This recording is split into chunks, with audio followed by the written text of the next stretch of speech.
Hello everyone, I am Tanushree. I welcome you to my class of respiration. In our last class, we had discussed different types of respiration that occurs in different organisms.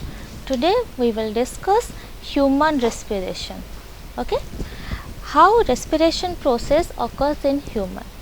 I will here remind you, respiration is a process that leverages energy, that produces energy in our body, and it is of two types, that is your external respiration that constitutes of breathing, and then internal respiration or cellular respiration, where different food materials break down in presence of oxygen. Aerobic respiration, when it breaks down in the absence of oxygen, that is anaerobic respiration.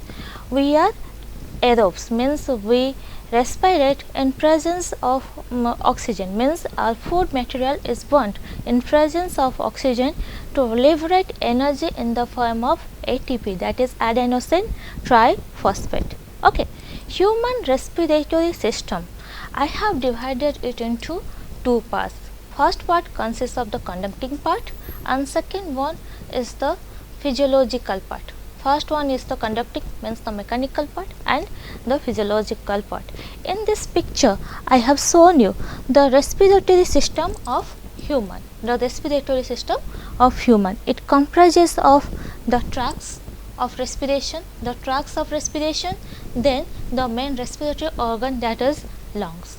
Okay. Initially, what happens? We have nostrils. We have nostrils or external nares that are present on our face and leads to the nasal chamber. From nasal chamber, it goes to, in its previous diagram we can see nasal cavity. From nasal cavity it leads to pharynx. Pharynx is the junctional part of the windpipe and food pipe. Okay, the junctional part of windpipe and food pipe, and finally pharynx leads to the larynx. The larynx is the structure that bears the sound producing organ that produces our sound, and sound is the mean of communication within us. Okay. From larynx it leads to trachea that divides into two parts. At the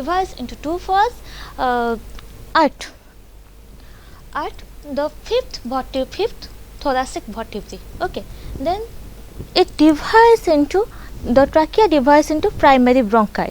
You can see that it has divided into two parts and has moved to two lungs. Okay. Then it further branches and rebranches to primary bronchi, then secondary bronchi, tertiary bronchi, bronchioles, and finally terminal bronchioles that end into minute fine structures that is called alveoli, where actual respiration process occurs. Okay. Let us know the details of our respiratory system.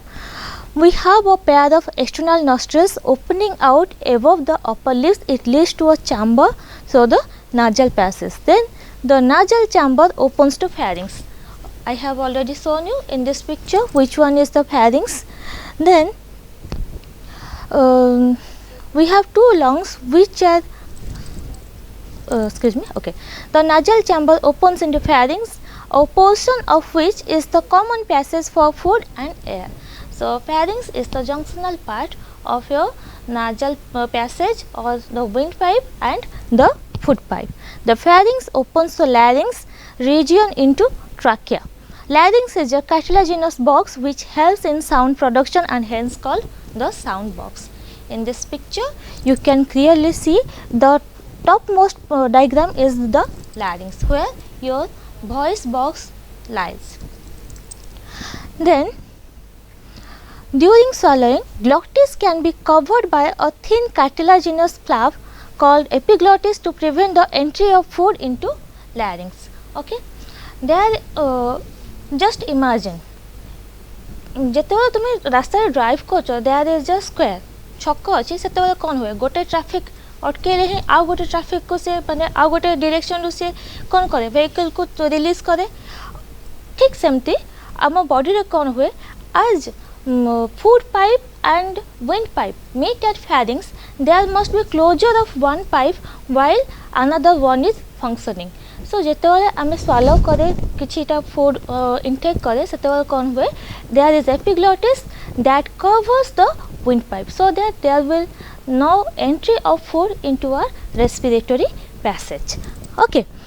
Then trachea is a straight tube extending up to the mid thoracic cavity. Here I want to tell you one thing, that we internally our body is divided into two parts. Okay, internally our body is divided into two parts, that is the upper thoracic cavity and lower abdominal cavity. Which one divides it? You can see in this diagram, that is diaphragm. The diaphragm divides our body into two cavities, upper thoracic and lower abdominal cavity. The thoracic cavity bears the respiratory organs, your heart, and your abdominal cavity bears the organs of digestion, excretion, etc., etc. Okay. Then trachea is a straight tube extending up to the mid thoracic cavity, which divides at the level of fifth thoracic vertebra into the right and left primary bronchi. So what happens here? The fifth thoracic vertebrae, we have the vertebral column, hence we are vertebrates. Okay, cervical vertebrae, then thoracic vertebrae. Thoracic vertebrae number 5, 1, 2, 3, 4, 5. At 5 number, it divides it into two primary bronchi. Then each bronchi undergoes repeated divisions to form the secondary, tertiary bronchi and bronchioles ending up in very thin terminal bronchioles. The tracheae, primary, secondary and tertiary bronchi and initial bronchioles are supported by incomplete cartilaginous ring. There is presence of ring means complete structure. Incomplete means half present, half absent. Okay. This is because that our windpipe will not collapse. Okay.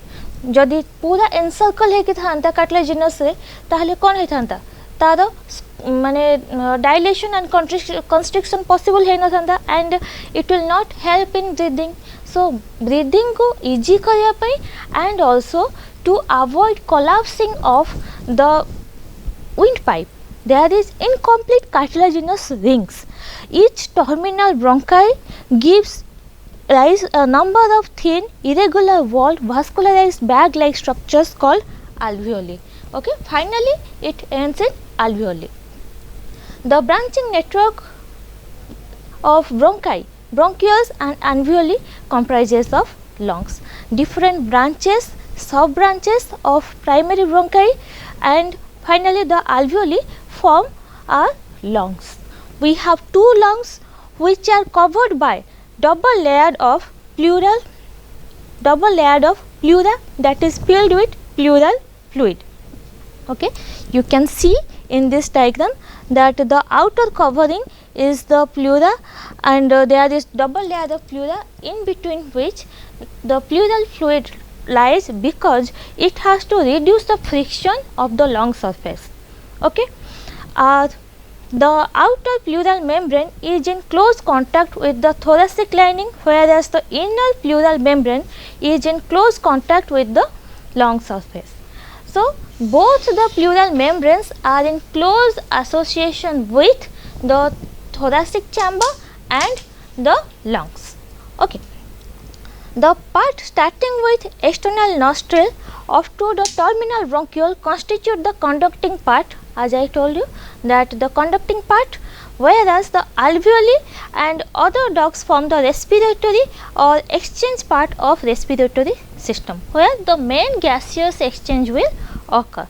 The conducting part transports the atmospheric air into the alveoli, clears it clears it from the foreign particles, humidifies and also brings air to the to maintain the body temperature. Then exchange part is the site where actual diffusion of carbon dioxide and oxygen occurs between the blood and atmospheric air. So the main exchange surface is the site where diffusion occurs, diffusion of oxygen and carbon dioxide between our body surface and atmospheric air. The lungs are situated in the thoracic cavity, in the thoracic chamber, which is anatomically an airtight chamber. Our lungs are the airtight chambers. The thoracic chamber is formed dorsally by the vertebral column. Dorsal means the back side. Okay, ventral means the front side. The back side consists of the vertebral column, then in the front the sternum, and in the both sides ribs are present, and below what is present? The diaphragm that separates it from the what? The abdominal cavity is a dome shape like structure. Then anatomical setup of lungs in thorax is such that any change in the volume of the thoracic cavity will reflect upon the change in volume in the lungs or pleural cavity.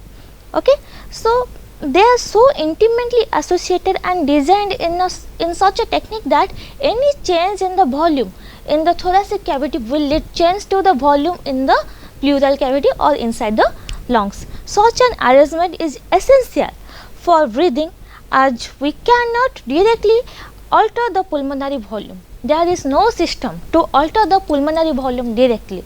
So, we need such intimate association between our organs. So, what is the function of our respiratory organ? It provides for gas exchange, that is intake of oxygen for delivery to body cells and elimination of carbon dioxide produced by body cells, helps to regulate blood pH. It is essential to maintain blood pH. What is the pH of blood? You will study in your circulation chapter. Okay. Contains receptors for the senses of smell, filters inspired air, produces vocal sound, that is phonation. The production of sound, the process of production of sound is known as phonation. Then excretes small amounts of water and heat. This is the total structure of human lungs. Starts from larynx, then trachea divides into primary bronchi, then to secondary bronchi, tertiary bronchi, bronchioles and terminal bronchioles that end into alveoli. Okay, and it is surrounded by the pleura. Okay. So, what are the steps involved in respiration of human? The steps are: first, breathing. Breathing means it consists of two processes, inhalation and exhalation. The breathing or pulmonary ventilation, by which atmospheric air is drawn in and carbon dioxide rich alveolar air is released out. Then there will be diffusion of gases, or we can say it is gaseous exchange. Then after gaseous exchange there will be transportation of the gases. Transportation of gases, they will reach to the tissue, so that there will be diffusion again. There will be again diffusion of carbon dioxide and oxygen between the blood carrying gases and the tissues. Okay. Then utilization of those oxygen molecules by our cells to conduct different catabolic reactions and resulting in release of energy and carbon dioxide as a byproduct. Also there are many other byproducts, those are nitrogenous wastes. Then we will know the mechanism of breathing. Okay. Breathing consists of two processes, that is inspiration and expiration. What happens during inspiration? Look at this diagram. Due to pressure difference, inspiration and expiration occurs. In normal atmospheric pressure at rest condition, what happens? The volume difference and the pressure the volume pressure difference. Due to pressure difference, respiration occurs. Due to pressure difference, what happens? During inhalation, the atmospheric pressure is 760 mm of Sg. However, in the alveolar pressure, air pressure is, that is 758 mm of Sg, that is less than the atmospheric pressure. Hence, what happens? Air enters into the lungs, okay, from higher partial pressure to the lower partial pressure. Then during expiration, what happens? During expiration, the diaphragm moves upward and the alveolar pressure increases, that is 762 mm of Sg, whereas the atmospheric pressure is 760 mm of Sg, and due to this pressure difference, air moves from lungs to outer side. Okay. Though this is a very minor difference, still it helps in respiration. the main process of respiration. I will tell you what does this diagram means. So, let us know mechanism of breathing. Breathing involves two steps. There are inspiration, during which atmospheric air is drawn in, and expiration is the process the alveolar air is released out. Okay. The movement of air into and out of the lungs carried out by creating a pressure gradient between the lungs and atmosphere. Due to the difference in pressure gradient, air moves in and moves out of the lung. Inspiration occurs. It can occur if the pressure within the lungs is less than the atmospheric pressure, as I showed you in that diagram, and that is, there is a negative pressure in the lungs with respect to the atmospheric pressure. Similarly, expiration occurs when intrapulmonary pressure, intra means inside, okay, in the same state जेतेबेले हुए ताको आमे कहे intra कहे, when it is between different states, that is intrapulmonary pressure is higher than the atmospheric pressure, then expiration occurs. The diaphragm and a specialized set of muscles that are external intercostal and internal intercostal muscle that lie between the ribs. Diaphragm separates the thoracic cavity from the abdominal cavity, and there are muscles, those are external intercostal and internal intercostal muscles in between the ribs that help in generation of such gradients. You can see in this picture clearly that the upper side arrow mark, external intercostal muscles are there, and there are internal intercostal muscles that are directed downwards. And in the first diagram, the black color line shows the presence of diaphragm that is present as a dome shape, and there is also the presence of rectus abdominis that also helps in respiration, and external oblique muscles. All these muscles help in respiration process. Okay. Let us know, inspiration is initiated by the contraction of diaphragm. Diaphragm contracts, which increases the volume of thoracic cavity in the anterior posterior axis. Anterior posterior axis, there will be increase in volume. The contraction of external intercostal muscle. The contraction of external intercostal muscle lifts off the rib and sternum, causing an increase in the volume of the thoracic chamber. So, external intercostal muscle contract karibo and diaphragm contract karibo. So that what will happen? The ribs along with the sternum will lift up. Okay, like this bucket. कौन हुए bucket रे position जोठी रहबा कथा handle ठीक same position रे रहे, किंतु lift कला कौन हुए ऊपर को उठे, ठीक सेमती आमर रिब्स दुईटा साइड रे से माने बाउंड हेकि थांदी को पटे पछपटे कौन रहला तुम वर्टिब्रल कॉलम सामना रहला स्टर्नम, तो जेमती बकेट रो हैंडल उठेला बेले से ऊपर को उठे किंतु पोजीशन चेंज हुएनी, ठीक से भले मीन्स बोथ साइड रो आर्टिकुलेशन रो पोजीशन चेंज हुएनी किंतु कौन हुए ऊपर को उठे, ठीक से भले इंस्पिरेशन बेले रिब्स कौन हबो ऊपर को उठियो due to the effect of contraction of diaphragm and external intercostal muscle. Okay, and the sternum causing an increase in volume of the thoracic chamber in dorsoventral axis, so that there will be change in volume in dorsoventral axis due to the contraction of external intercostal muscle. Overall increase in the thoracic volume causes a similar increase in pulmonary volume. We know that the intimate association between the thoracic cavity and the lungs is so that any change in the thoracic volume will lead to change in the pleural volume. So, there will be change in pulmonary volume, and increase in pulmonary volume decreases intrapleural pressure.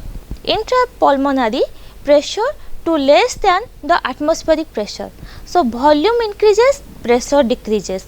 Due to decrease in pressure, air is forced into the lungs, and from where? From the atmosphere.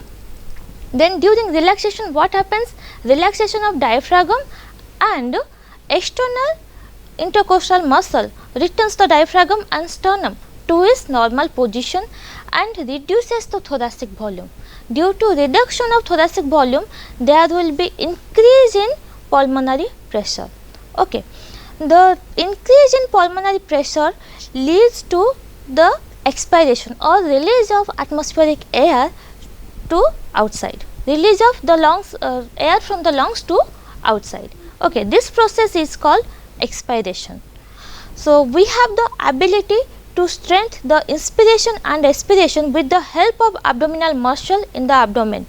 On average, a healthy human can breathe 12 to 16 times per minute. The volume of air involved in breathing movements can be estimated by using a spirometer. So, what volume of air can be breathed in and breathed out is measured by an instrument that is called spirometer, which helps in clinical assessment of pulmonary functions. So, these are the process of what? Process of breathing, that is inspiration and expiration. Here we knew the arrangement of external intercostal, internal intercostal muscles and the movement of the ribs through this simple diagram of a bucket. Then due to pressure gradients there will be movement of atmospheric air into and out of the lungs. Then come to the respiratory volumes and capacity. So, what is the volume and what amount of air we can intake during inhalation and exhalation, we will study here. Look at this diagram. Here I have written the total lung capacity. Total lung capacity means the entire lung can carry out what amount of air. Okay. The total amount of air that is present by our lungs.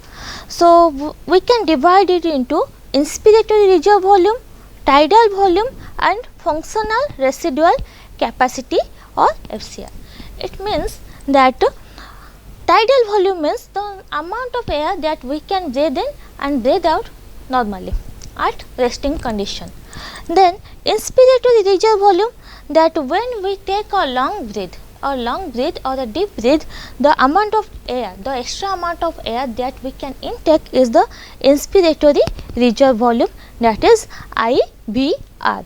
Then come to the EVR, expiratory reserve volume. Expiratory reserve volume means the maximum amount of air we can exhale after a deep breath. Okay, gote deep breath nela bole, then we release it.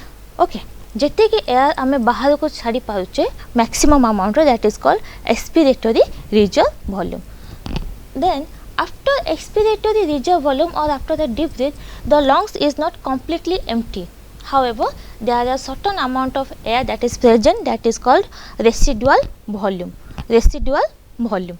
Then total expiratory reserve volume, ERV and residual volume constitute of the functional residual capacity, that is FRC. By adding different volumes we can calculate different lung capacities. Okay. Expiratory reserve volumes and residual volumes constitute the functional residual capacity, and the vital capacity is the expiratory reserve volume, the maximum amount of air that we can exhale. Then inspiratory capacity, the total amount of air that we can inhale, then with that tidal volume. So, total is the vital capacity. When we add the residual volume with the vital capacity, we get total lung capacity. This figure shows the amount of air that is taken out and taken inside our body during the breathing process. So, what is the volume? The tidal volume is maximum 500 ml that occurs in normal state. Then expiratory reserve volume, that we can expel when we take a deep breath, that is 1100 ml, and inspiratory reserve volume means the maximum amount of air that we can intake inside our body is 3000 ml, and the residual volume is 1200 ml. So, total lung capacity is residual volume plus expiratory reserve volume plus tidal volume plus inspiratory reserve volume, that becomes your total lung capacity, and it is 5800 ml, and our vital capacity is expiratory reserve volume plus tidal volume plus inspiratory reserve volume, that is your 4600 ml. This figure shows the volumes, respiratory volumes and respiratory capacities, the amount of air that we can accommodate. So, next is our exchange of gases. This finishes our mechanical part. Then come to the physiological part, how exchange of gases occur. Exchange of gases occur on our alveolar surface. This is the surface of alveoli where the bronchioles terminate, the alveolar cavity that carries the air, and it is lined by blood capillaries. Blood capillaries contain the endothelial cells. Okay. In between the alveolar surface and the blood capillaries, there is a basement substance. The air has to pass the alveolar membrane, the basement substance and the endothelial lining of the blood capillaries. Okay. And the exchange of gases occurs due to the difference in partial pressures. Okay. What is the difference in partial pressure? What do we mean by partial pressure? We will discuss here. Alveoli are the primary sites for exchange of gases. So, exchange of gases occurs in alveoli. Exchange of gases also occur between the blood and tissues. So, as lungs are the main respiratory organs and alveoli are the respiratory units. So, gaseous exchange occur primarily at the alveoli. Then at the second step it will occur in between the blood vessel and the tissues. If alveoli will not cause the transport of the gases or the exchange of gases, transport of gases across a membrane and or the exchange of gases, then our tissue and blood will not exchange of gases. So, alveoli are the primary sites of exchange of gas. Carbon dioxide and oxygen are exchanged in these sites by simple diffusion, mainly based on pressure or concentration gradient. Depending upon the pressure or concentration gradient, there will be diffusion or simple diffusion. What is diffusion? Diffusion is the movement of the molecules from its higher concentration region to lower concentration region. Okay. So, solubility of these gases as well as the thickness of the membranes involved in diffusion are also some important factors that can affect the rate of diffusion. The rate of diffusion is affected by the concentration of the gases as well as the thickness of the membrane. The thickness of the membrane and also some other factors, some other physiological factors like pH, temperature, etc. The pressure contributed by an individual gas in a mixture of gases is called the partial pressure. The pressure contributed by an individual gas in a mixture of gases is called partial pressure and is presented by PO2, means partial pressure of oxygen. PO2 means partial pressure of oxygen, then PCO2 means partial pressure of carbon dioxide. Then a concentration gradient exists for oxygen from alveoli to blood and from blood to tissue. Okay. It can be better clear from this diagram. You can see the respiratory gas that carries oxygen and carbon dioxide. Here I have shown the difference in partial pressure of carbon dioxide and oxygen in atmospheric air, alveoli, deoxygenated blood, oxygenated blood and tissues. Atmospheric air, see here, the atmospheric air contains 104 mm of Sg, mm of mercury. The partial pressure of oxygen is higher in the atmospheric air. And then what happens in the lung surface or alveoli? As the deoxygenated bloods are carried by the systemic veins, the deoxygenated blood are carried by systemic veins. You can see in this diagram. Here the partial pressure of oxygen is 40 mm of Sg and partial pressure of carbon dioxide is 45 mm of Sg. There is a huge pressure gradient or pressure difference. Then what will happen? Oxygen will diffuse from atmospheric air to where? To the blood vessels, and carbon dioxide will be released from the body. Then see here what happens. The partial pressure of oxygen is 95 mm of Sg and partial pressure of carbon dioxide is 40 mm of Sg. where? In the systemic arteries. Then it reaches to the tissues. Mark here, inside the tissues the partial pressure of oxygen is 40 and partial pressure of carbon dioxide is 45. So what will happen?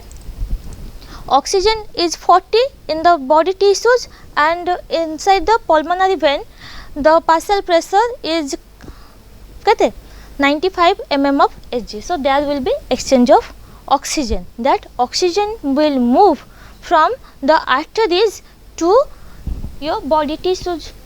Okay. And inside the alveoli what happens? There will be exchange of gases. It has to pass through the 3 layers. Okay. Let us discuss in details. We have completed this. A concentration gradient exists for oxygen from alveoli to blood and blood to tissues. Similarly, a gradient is present for carbon dioxide in the opposite direction, that is from tissues to blood and blood to alveoli. As the solubility of carbon dioxide is 20 to 25 times higher than that of oxygen, the amount of carbon dioxide that can diffuse through the diffusion membrane for unit difference in partial pressure is much higher compared to that of oxygen. So, the dissociation power of carbon dioxide is much higher than oxygen. The diffusion membrane is made up of 3 major layers, namely in the squamous epithelium of alveoli, the epithelial lining of alveoli is squamous epithelium, the endothelium of alveolar capillaries and the basement substance in between them. However, the total thickness is much less than a millimeter.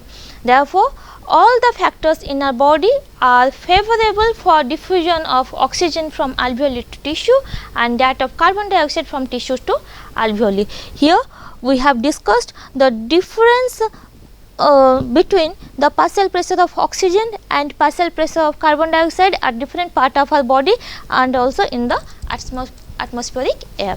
In this diagram, we knew how the difference in pressure gradient causes exchange of gases. Here we learnt the process of exchange of gases and this is the structure of an alveolar cavity, a diagram of a section of an alveolus with a pulmonary capillary. What is a capillary? Capillary is the junction between the artery and a vein. So, next is the transport of gases, how the gases are transported. We know there is a pigment that is called hemoglobin in our body, that is the hemoglobin is present and hemoglobin binds with oxygen to produce oxyhemoglobin, and as hemoglobin is present in blood, blood is the medium for transport of oxygen and carbon dioxide and about 97% of oxygen is transported by RBC in the blood and the remaining 3% is carried by in dissolved state through plasma. Plasma is the fluid part of the blood and the rest are carried by what? By hemoglobin. Nearly 20 to 25% of carbon dioxide is transported by RBCs, whereas 70% of it is carried as bicarbonate. So, as RBCs contain hemoglobin and hemoglobin are the coloring pigment of RBCs, hemoglobin bind to carbon dioxide and oxygen and it this carbon dioxide in bound state with hemoglobin is carried and rest 70% is carried as bicarbonate ion.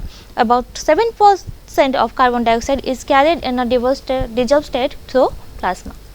So, it is carried out in a dissolved state through plasma, rest are carried in a bound condition with hemoglobin. So, transport of hemoglobin, when oxygen binds with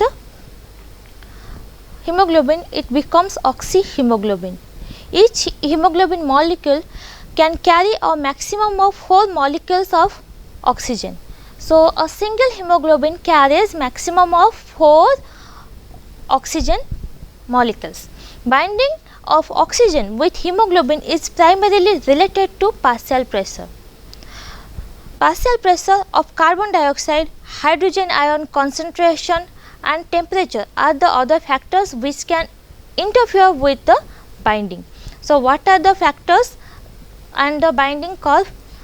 A sigmoid curve is obtained when the percent saturation of hemoglobin with oxygen plotted against partial pressure of oxygen. When the percent saturation means kete amount ro bind kala and partial pressure of oxygen ko ame gote graphically represent korche, we get a sigmoid curve, and this curve is called the oxygen dissociation curve. This curve is called the oxygen dissociation curve and is highly useful in studying the effect of factors like partial pressure of carbon dioxide, hydrogen ion concentration, etc. on binding of oxygen with hemoglobin. So, alveoli provides all those environment required for hemoglobin to bind with oxygen. The environment is high partial pressure of oxygen, low partial pressure of carbon dioxide, lesser concentration of hydrogen ion and lower temperature. All these factors help the binding of oxygen with hemoglobin inside the alveoli. Then what happens in tissues? The case is just reversed. That is, the lower partial pressure of oxygen, higher partial pressure of carbon dioxide, higher concentration of hydrogen ion and higher temperature causes the dissociation of oxygen from hemoglobin. Okay. This clearly indicates that oxygen gets bound to hemoglobin in the long surface and gets dissociated at the tissues. Every 100 ml of oxygenated blood can deliver around 5 ml of oxygen to the tissues under normal physiological conditions. So, 100 ml of blood carries 5 ml of oxygen. Then come to the transport of carbon dioxide. Carbon dioxide is transported with hemoglobin as carbaminohemoglobin. There is an enzyme that is carbonic anhydrase. Carbon dioxide in the presence of water and carbonic anhydrase enzyme becomes H2CO3, carbonic acid. Again, this carbonic acid dissociates to bicarbonate ion. It is transported as bicarbonate ion. Okay. About 20 to 25% is transported as carbaminohemoglobin. This binding is related to the partial pressure of carbon dioxide. Partial pressure of oxygen is a major factor which could affect this binding. When partial pressure of carbon dioxide is high, partial pressure of oxygen is low, as in the tissues more binding of carbon dioxide occurs, whereas when the partial pressure of carbon dioxide is low and partial pressure of oxygen is high, as in the alveoli, dissociation of carbon dioxide from carbaminohemoglobin takes place. That is, carbon dioxide which is bound to hemoglobin from the tissues is delivered at the alveoli. So, what happens inside alveoli? There is higher partial pressure of oxygen, hence it dissociates there, and inside the tissues there is lower partial pressure of oxygen, so that carbon dioxide gets associated with the hemoglobin, forming carbaminohemoglobin, and the main role is played by the enzyme that is carbonic anhydrase, and it converts the carbon dioxide to bicarbonate ion and it is transported in the form of carbaminohemoglobin. Okay. At tissues, the sites where partial pressure of carbon dioxide is higher due to catabolism, carbon dioxide diffuses into blood. Due to higher partial pressure of carbon dioxide, it gets diffused into blood, that is RBC and plasma. RBC रे binding condition रे जीवो कोठी haemoglobin सह का सह जीवो हमर which molecule hemoglobin सह and plasma सह केंति जीवो in a dissolved state and forms bicarbonate ion and hydrogen ion.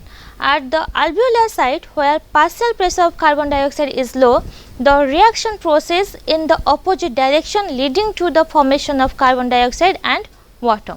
Thus, carbon dioxide trapped as bicarbonate at the tissue level and transported to the alveoli is released out as carbon dioxide. Every 100 ml of deoxygenated blood delivers approximately 4 ml of carbon dioxide to the alveoli. So, 100 ml of blood carries 4 ml of carbon dioxide.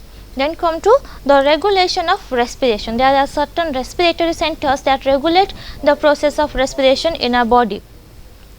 Human beings have a significant ability to maintain and moderate the respiratory rhythm to suit the demands of the body tissues. This is done by the neural system. So, neural system are the sites that regulate the process of respiration. A specialized center present at the medulla region of the brain called respiratory rhythm center is primarily responsible for this regulation. So, respiratory rhythm center present in the medulla region of brain that is responsible for regulation of respiration. Another center is present in pons region, pons varoli. This contains another center that is called pneumotaxic center. This center is called pneumotaxic center. It can modulate the functions of the respiratory rhythm center. Neural signal from this center can reduce the duration of inspiration and thereby alter respiration rate. So, respiration rate is altered due to these neural signals. A chemosensitive area is situated adjacent to rhythm center, which is highly sensitive to carbon dioxide. So, that chemosensitive area is quite sensitive to carbon dioxide and hydrogen ions. Increase in these substances means increase in concentration of carbon dioxide and hydrogen ion can activate this pneumotaxic center, which in turn can signal the rhythm center to make necessary adjustment in the respiratory process by which these substances can be eliminated. So, it sends a signal to the rhythm center to regulate the respiratory process, so that there will be removal of carbon dioxide and hydrogen ion. Receptors associated with aortic arch and carotid artery also can recognize the changes in carbon dioxide and hydrogen ion concentration. So, aortic arches and carotid artery carry the receptor that can recognize the changes in the concentration of carbon dioxide and hydrogen ion concentration and send necessary signal to the rhythm centers for the remedial actions. The role of oxygen in regulation of respiratory rhythms is quite insignificant. So, there is no data available what is the exact role of oxygen on regulation of this rhythm center. However, these rhythm centers are regulated due to the concentration, due to the change in concentration of carbon dioxide and hydrogen ion. The last part is the disorders associated with the respiratory systems. First one is the asthma, then second one is emphysema, and the last one is the occupational respiratory disorder. Okay. Asthma as a difficulty in breathing. First, whenever we describe any disease, we have to write down what are the symptoms, then the causes, then the prevention, then come to the treatment. Yes, in between you have to write down the diagnosis. Okay. Symptoms carry the process of diagnosis.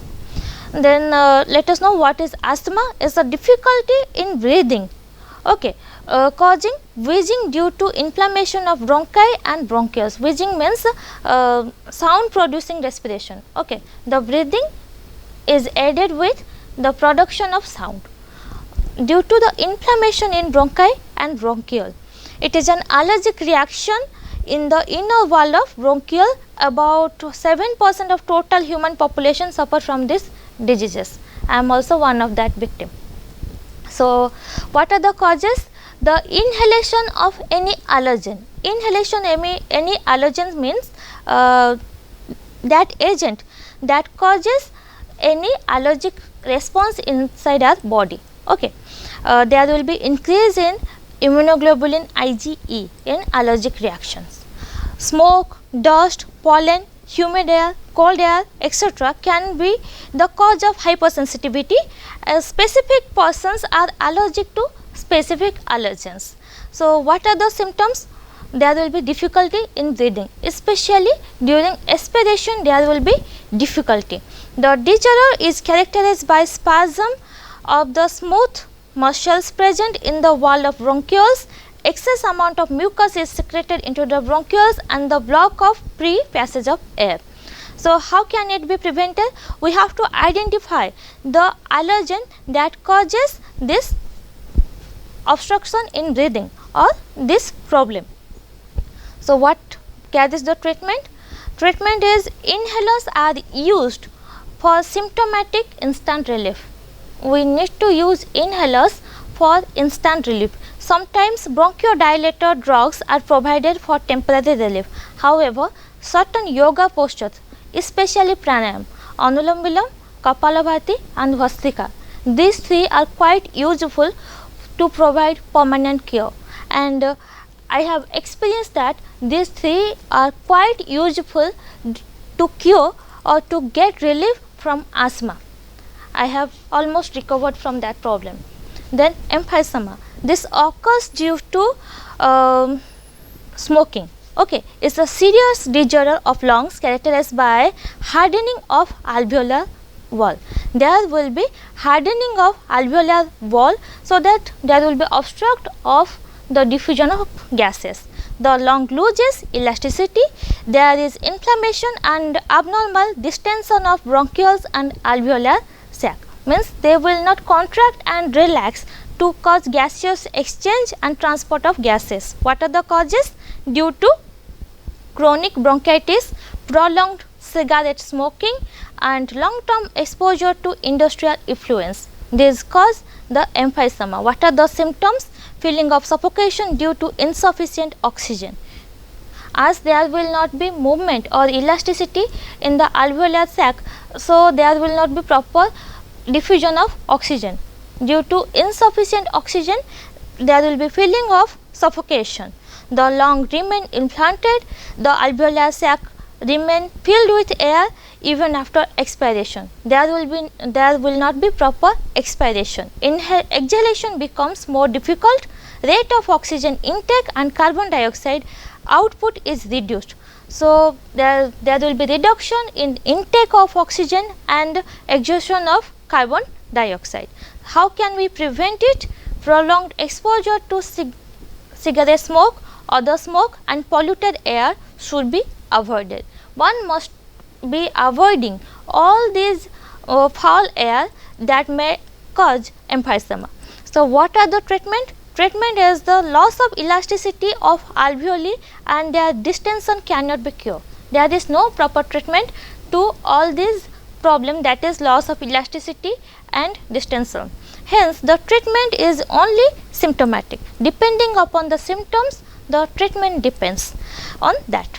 Antibiotics, bronchodilators, oxygen therapy are applied to encounter further deterioration. So, there will be use of bronchodilators. Oxygen therapy means when they feel suffocation, we have to supply them oxygen from outer source, so that they can get relief. The last part is the occupational respiratory disorder. Occupation is the way to earn livelihood, to earn food, to earn money. So, depending upon the type of occupation, when a person works in any industry, he gets exposed to varieties of gases, smoke, dust and many particles. They may cause respiratory disorders. The respiratory disorder is associated with the occupation of the individual. If a person works in any industry and is exposed to harmful substances such as gas, fume, smoke, dust and many particles, the lungs are affected. Okay? In the long run, when he gets exposed for a long duration of time, he gets affected. For example, silicosis. The person who work in silica industries, they may suffer from silicosis. Asbestosis, those who work in industries producing asbestos. What are the symptoms? Symptoms are fibrosis. Fibrosis is proliferation of fibrous tissues of upper part of lungs. The upper part of the lungs will be affected, inflammation and thus causing serious lung damage. There will be damage to the lungs. There is no cure available. Prolonged exposure should be avoided. Then protective mask must be used in workplaces. Regular health checkup is required. If there is any problem, any symptom that appears early in life, then it can be cured. If it is prolonged, then the treatment will be difficult, as there is no proper treatment for this. Antibiotics, bronchodilators, oxygen therapy are also used to control the secondary infections. So, this ends with your chapter human respiratory system, the mechanism of breathing, gaseous exchange, transport of gases, respiratory volumes and different respiratory diseases that are required for your syllabus and for your class. I hope you have understood all the aspects in details. After watching this video, go through your books for proper clarity. Thank you all.